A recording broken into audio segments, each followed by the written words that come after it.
I mean, I was even turned on by it, and he sort of, you could see he grasped the politics of atmospheric space. He challenged, the leaders of the North. But I also had to sort of stop and wake myself up and think that so many of our friends back in Brazil are challenging President Lula still with their climate policies, and particularly what seems to be their big foreign policy priority, which is expanding their biofuels exports as sort of the solution to climate change. We, of course, think it's a big false solution. And so that's one reason why we asked Maísa to join us here to talk about that and to highlight the role of Brazil in all of this. Okay, well, thanks a lot for the invitation to be here. I think that the main foreign policy of the Brazilian government right now is to promote agrofuels as clean and renewable energy. And we have been doing a lot of work about the impacts, the environmental, social and economic impacts of agrofuels, mainly doing international work, because the new expansion of monocropping for the production of agrofuels in Brazil is because of external demand. And that started actually after about 3 years ago when Bush visited Brazil, and the US and Brazil made a bilateral agreement to promote agrofuels all over the world. So because the Brazilian ethanol has high tariffs in the United States, and we wanted to keep it high because the external demand is causing a huge expansion of monocropping and environmental destruction in Brazil. So we are working with US groups to keep the tariffs high for Brazilian ethanol, but also the US has free trade agreements with Central America, with other countries. So the agreement between the US and Brazil was to promote agrofuels in other countries all over the world. So in Africa, Central America, especially those two places. So what I'm going to do is to give you a brief overview of the environmental and labor impacts of that new expansion of soy and sugarcane monocropping in Brazil for the production of ethanol and diesel. So I actually have a PowerPoint presentation with photos that I thought could be helpful. Most emissions in Brazil, 80% of Brazilian greenhouse emissions come from the destruction of the rainforest. This is just some data about the increasing expansion of agricultural borders in the Amazon region. And this is some numbers about the recent expansion of sugarcane plantations in Brazil for the production of ethanol. So more than doubled in just a few years. And this is how a sugarcane plantation looks like. So it does create a different level, a higher level of destruction, because sugarcane monocropping cannot be combined with any other type of vegetation. So what we are challenging then is this idea of ethanol as clean energy. And I think we have been able, of course, with other organizations and also supported by recent science research, scientific studies that included especially the idea of land use change as one of the most serious impacts of this production model.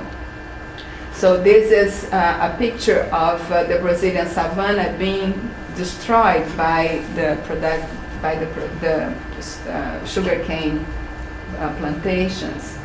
And this is one of the examples of a recent study that was published on Science magazine, showing that how it's important to preserve not only forests but also fields that have been used in other ways, actually with other crops.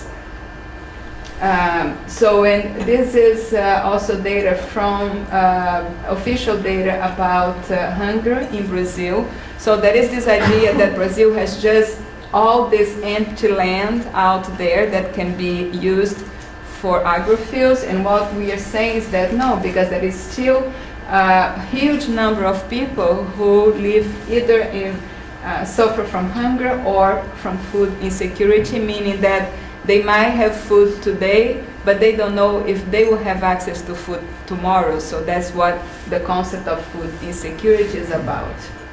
And so we also challenge the idea of degraded marginal lands, because we have been doing very detailed research about the new expansion of monocropping in Brazil, and it's actually going to the best lands, the best areas where the land was either used for food production or it was preservation areas, and with a lot of resources such as water and infrastructure.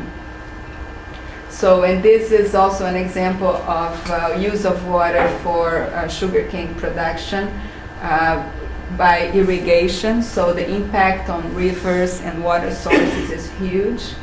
And the main area for expansion is the Brazilian Cerrado, which is a type of savanna which is as rich in biodiversity as the Amazon region.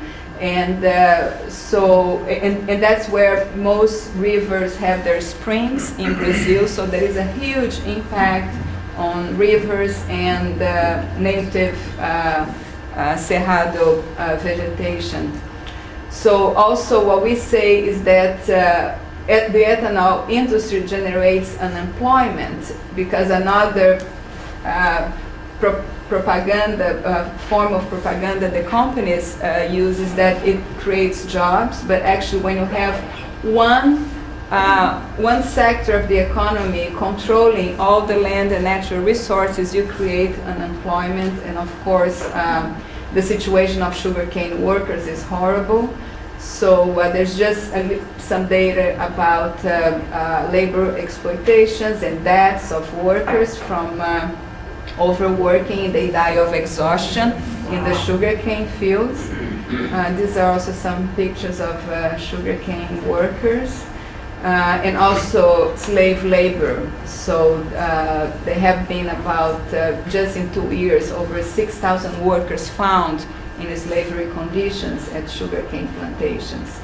So there is also impact on public health because of burning of sugarcane. And just to finish with, what we then propose as an alternative, which is not a simple alternative. People want usually a quick, simple answer as an alternative, but Brazil is one of the few countries in the world that has never had an agrarian reform. So land and wealth concentration is actually the root of all social and economic problems in Brazil. So we actually then defend that we need to diversify food production, but also diversify energy sources, because we believe that not one energy source would be able to meet the current demand without causing destruction. And also we defend that energy and food should be produced locally. So, it doesn't make any sense to export energy. The amount of energy we use to export energy doesn't make any sense. So anyway, very quickly, this is basically what. Okay. Okay, thanks. And sorry about that.